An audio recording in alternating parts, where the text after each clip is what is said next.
आता तुमची माझी 1 वर्षानं गाठ आहे. आता सध्या मी महाराज म्हणून उभा नाही आहे, मी भूत म्हणून उभा आहे. 3 दिवसापूर्वीच गेलो मी. युट्यूब वाल्याने मला 3 दिवसापूर्वीच घालवलंय. युट्यूबला आलंय ना, सिरियसची शेवटच्या स्टेपला आहे. सलाईन बिलाईन लावलंय मला. असं ही भाद्रपती पोळ्याला जाईल मी. काय मुळा उठलीत लोक, मला हेच काय. बरं समजा मला मारलं, माझं काय यांना मिळेल? अरे मला पोरगा आहे. किती खाली लोक आहेत, आणि फक्त कशासाठी? पैशासाठी ना. मग माझ्याकडे 200-400 मागायचे. अरे अख्खं पाकिट दिलं असेल तुला, पण तू मला हॉस्पिटलमध्ये नेऊन सलाईन जोडून माझ्या मुळा का तो दावा घातला नाही माझा, हे बरं झालं. आता अशी क्लिप कर का माझी अंत्यविधी निघलाय, पुढं मा पोरग मडकं धरून ये, लोक माग चाललेत. कीर्तनाला 3 सूचना आहेत. दरिद्रेवाणी बसायचं नाही, तोंड यायचंच नाही, लांब बसायचं, पहिले पंक्तीला जेवायचं, चांगला चप्पल जोड घालायचा. कीर्तनाला 2री सूचना आहे, बोलावं लागेल.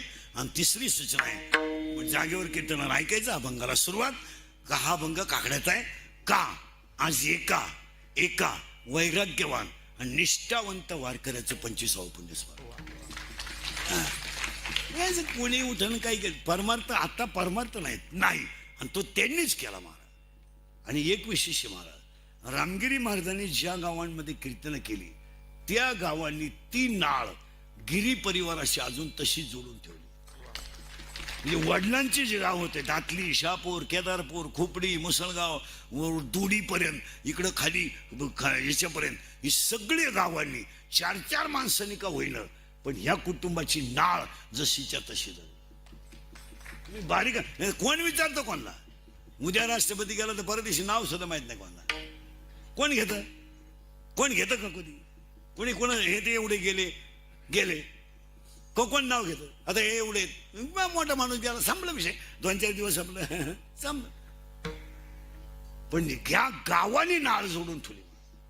आणि याचं कारण आहे, रामगिरी महाराजांनी तेवढा त्या गावांसाठी त्यागही केला. नाही तर कोण करायला वेगळं. आणि आज कीर्तनाला घेतलेल्या अभंगाला सुरुवात. आता थोडा किचकट मुद्दा आहे, फक्त तुम्हाला बोलावं लागेल. येणेकरी चोपदाराचा आणि कीर्तनाचा काही संबंध येत नाही, सगळ्यांना बोलावं लागेल. मेल्यावर मोक्ष मिळतो किंवा नाही, हा वादाचा प्रश्न आहे. नीट आहे का बरं सगळे? मेल्यावर मोक्ष मिळतो किंवा नाही, हा वादाचा प्रश्न आहे.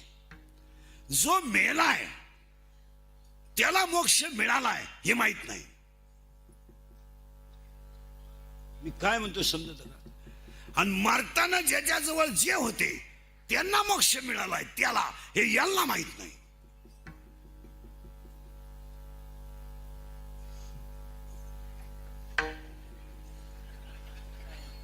तुम्ही तर फारच बदल. मी काय म्हणतोय, एखादा माणूस मेलाय, त्याला मोक्ष मिळालाय हे त्याला माहित आहे का? अरे बोला ना. नाही. बरं त्याच्याजवळ जे दवाखान्यात होते त्यांनाही माहित आहे का? मग वाक्य ऐकायचं. किंवा एखादा स्वर्गात गेला, स्वर्ग, नरक, वैकुंठ किंवा मोक्ष, मुक्ती या मानवाच्या मनानं केलेल्या कल्पना आहेत.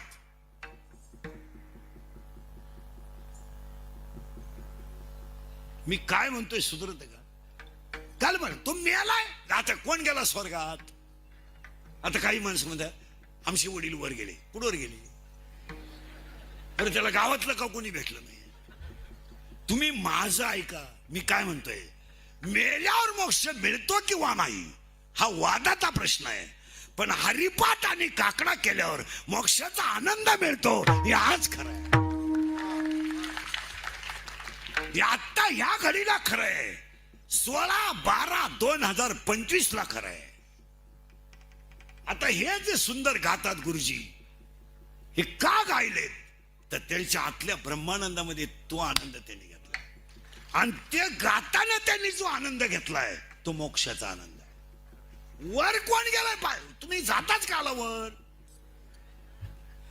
परत ऐका नीट. हरिपाठ, काकडा हा मोक्ष आनंदाचे 5 प्रकार आहेत. आनंद, अत्यानंद, ब्रह्मानंद, प्रेमानंद आणि विषयानंद. जन्माला आला आनंद, कशाला आलो आत्तानंद, मी कोण ब्रह्मानंद, परमार्थात प्रेमानंद आणि संसारात विषयानंद.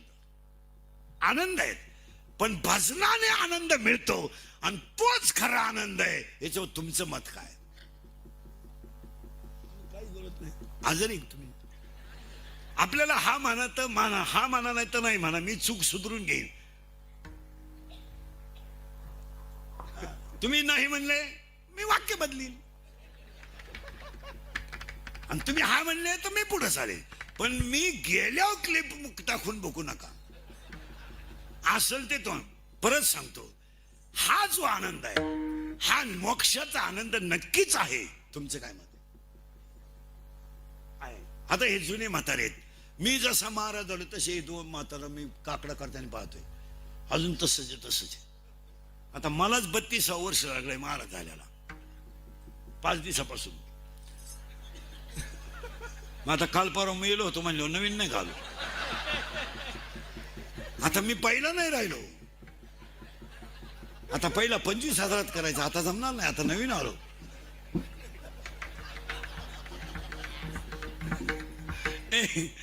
ऐका नीट, काकडा आणि काकडा ही वारकऱ्यांची मोक्ष देणारी साधना आहे. जिवंत मोक्ष आहे काकडा, म्हणजे जिवंत मोक्ष आहे. हरिपाठ आणि काकड्यात एकूण 9 मालिका आहेत. नीट ऐका, 9 मालिका आहेत.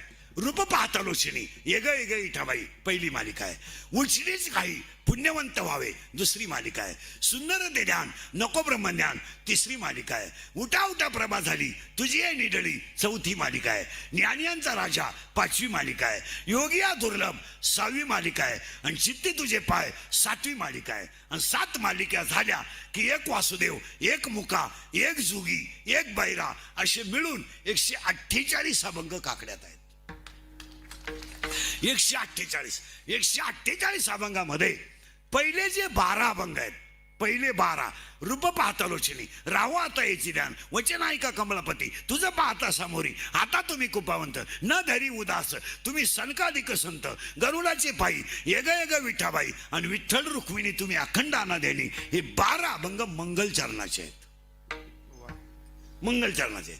दुसरी जी मालिका आहेत काकड्याची, उचिनीची काही, बहुतावीळ, पवित्र ते कुळ आणि पुण्यवंत व्हावे ही संतांची वर्णन करणारी मालिका आहे.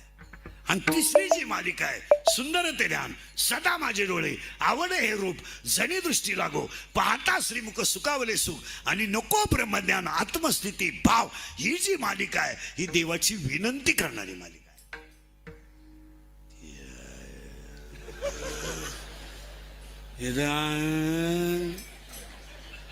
आणि चौथी जी मालिका आहे ती उठा उठा प्रभात झाली. या मालिकेमध्ये वर्णन करताना मीपणाचा विसर झालाय, देहावरचं ममत्व कमी झालंय आणि मी वासुदेव आहे या बोधावर साधक आरूढ झालाय. तेव्हा त्या देवाचं वर्णन करतोय. सहस्र दीपे दीप कैशी प्रकाशनी प्रभा, हे जे वर्णन आहे. मुका एकच आहे, बैरा एकच आहे, जोगी एकच आहे.